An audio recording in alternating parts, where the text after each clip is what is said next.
the man who just made himself president. Welcome to Morning Coffee Thoughts.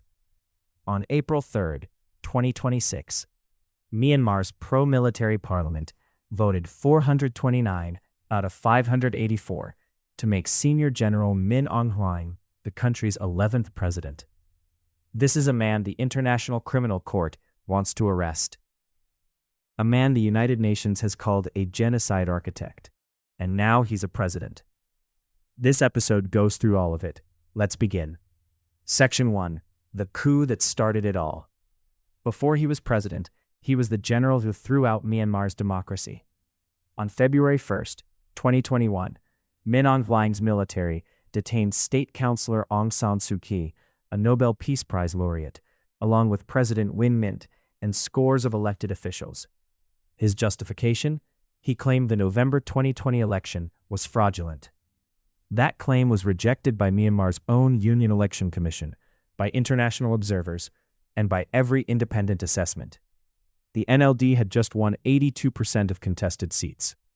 According to reports, he had publicly vowed, after casting his own ballot in that election, to accept the results. What followed made that promise worthless. The coup triggered one of Southeast Asia's worst civil wars. Since February 2021, nearly 93,000 people have been killed. Over 3.6 million have been displaced. The country has not stopped burning. Section 2. The Rohingya genocide charges. This is the part that should make anyone's stomach turn. In 2016 and 2017, the Tatmadaw, Myanmar's military under Min Aung Hlaing's command, launched a sweeping campaign against the Rohingya Muslim minority in Rakhine State. The UN's own fact-finding mission described what followed as a textbook example of ethnic cleansing. Over 700,000 Rohingya fled to Bangladesh. At least 6,700 were killed between August and September 2017 alone. In August 2018, the UN Human Rights Council called explicitly for Min Aung Hlaing to be investigated and prosecuted for genocide, crimes against humanity, and war crimes. In November 2024, the International Criminal Court's prosecutor formally requested an arrest warrant for him for crimes against humanity, specifically the deportation and persecution of the Rohingya. Min Aung Hlaing is not just a warlord.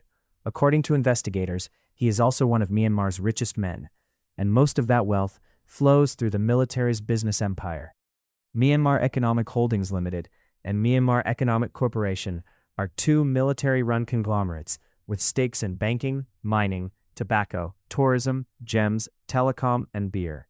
Amnesty International reported that MEHL paid its shareholders 108 billion kyat in dividends between 1990 and 2011, worth $16.6 billion at official exchange rates. Min Aung Hlaing personally owned 5,000 shares and received approximately $250,000 in dividends between 2010 and 2011 alone. The U.S. Treasury sanctioned both MEHL and MEC in March 2021, noting that profits were systematically distributed to Burma's military, including to those responsible for widespread human rights abuses. Section 3. The Bangkok luxury properties and drug network ties. In 2022, while the junta was intensifying its campaign against Myanmar's people, Justice for Myanmar reported that Min Aung Hlaing's son and his daughter-in-law purchased a luxury house in Bangkok for 98 million Thai baht, nearly $3 million. This purchase was facilitated by Thun Min Lat, a Myanmar tycoon and junta crony who was arrested just months later on charges of drug trafficking, money laundering, and organized crime. A Thai police raid on Thun Min Lat's Bangkok apartment uncovered title deeds and bank documents belonging to Min Aung Hlaing's daughter, along with $8.96 million worth of seized assets, including luxury cars, watches, and expensive bags. Justice for Myanmar has called on Thai authorities to investigate and seize these assets. As of this writing, no such action has been taken. Section 4. The Facebook ban and hate machine. In August 2018, Facebook took the extraordinary step of banning Min Aung Hlaing and 19 other individuals and organizations from its platform.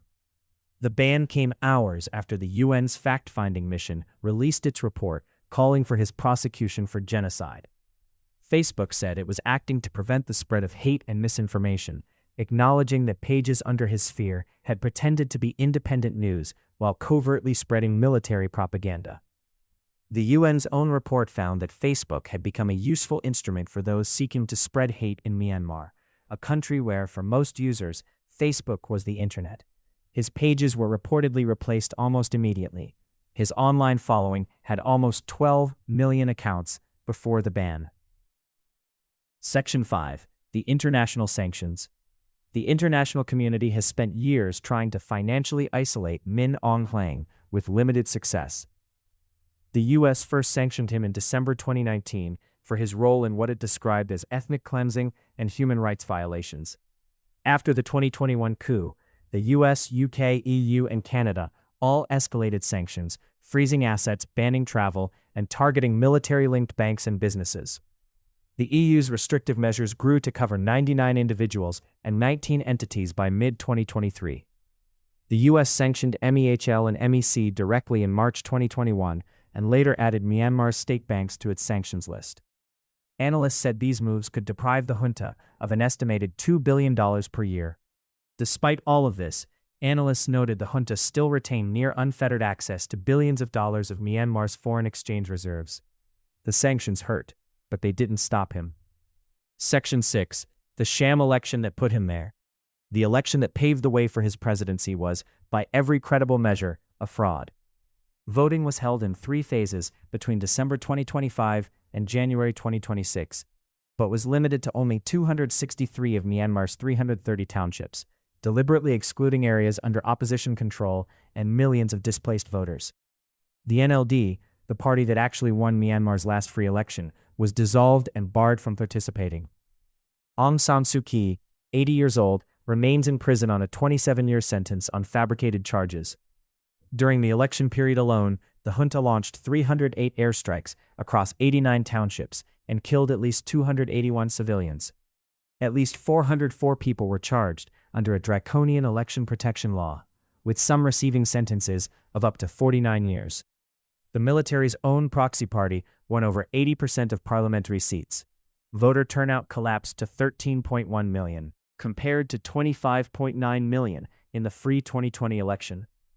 Section 7. The atrocities on his watch. What's been happening in Myanmar since 2021 is not just a political crisis. It is a documented record of mass atrocity under Min Aung Hlaing's direct command.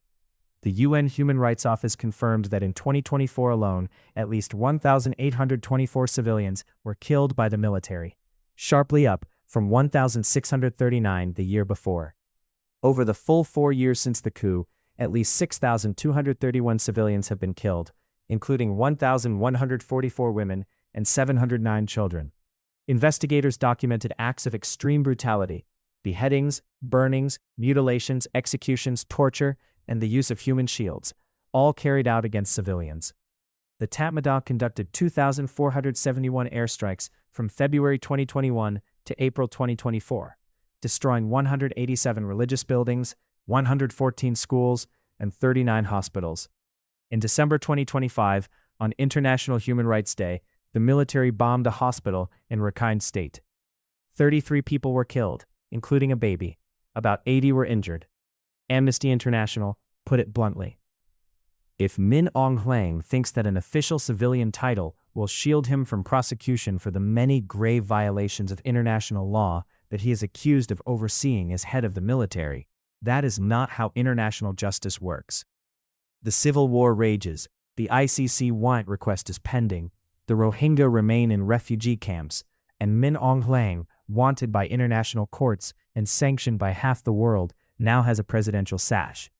That's what happened on April 3, 2026. That wraps up this reading from Morning Coffee Thoughts. This was voiced using AI, created for listeners who prefer audio while going about their day. If this made you think, share it forward, and we'll see you on the next one.